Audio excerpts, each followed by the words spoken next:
pay Americans not to work. And that's one of the reasons some of the lower paying jobs, lesser skilled jobs are vacant. And I think that's an issue as well. But what are your thoughts on this overall? Well, the research coming out that is warning that if we deport 8 million illegal immigrants, that it's going to cost the economy $5 trillion over a decade, it's just not true, because that research is based on the fact that they assume none of these jobs will be filled. We have 94 million people, Americans, out of the labor force, many of which have just simply given up looking for work. And imagine if those jobs are actually open to Americans who have been searching for years in this barely recovery we've had. I mean, those jobs will be taken very quickly. So just the idea that the economy is going to suffer, the economy actually suffers if we do comprehensive immigration reform and bring in 30 more million immigrants. Right. That's where wages will really go down. You know, Robin, a lot of people talk about the parallels between our election and Brexit. One central issue for them was immigration. And I'm not talking about the terrorist threat, but when Eastern Europeans were allowed to go into the UK, they underscored everyone on pay.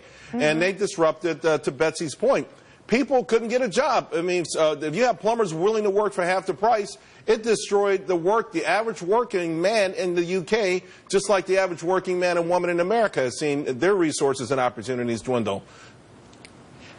Absolutely, Charles. And I want to point out that that was a main part of President Obama's platform when he ran for re-election. And he has earned, rightfully so, the nickname of deporter-in-chief. He has deported more undocumented immigrants than any other president. I personally have a different take on this.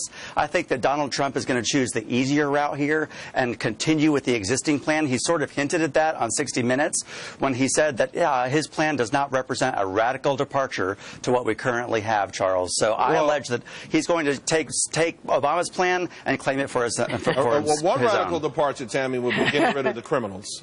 That would be a hell of a radical departure. And perhaps shutting down these sanctuary cities. Defunding these sanctuary cities. If I may say that this is a dynamic where, and it's true, that if you just enforce the law, which President Obama does not do, it would solve a lot of these issues, right? What we're dealing with now is a Border Patrol that is told to stand down, are allowing people to stay here who are not vetted. So you're looking at a variety of things that get better when it comes to the issue of terrorists coming into the country, wage suppression, as you've discussed, job issues, general security, the cost that it takes law enforcement to deal with the 1 million plus criminal illegal aliens.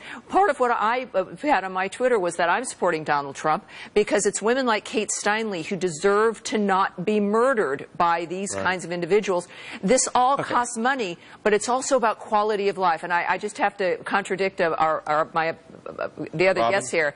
Is that, look, this is Donald Trump has made a living at 70 years old of doing things his way. He doesn't go somewhere and co-opt somebody else. So if you're still doubting that Donald Trump is serious, you need to relook at what he's been saying and what he's been doing. Well, Elizabeth, you brought up, there's been talk for a long time about some form of amnesty.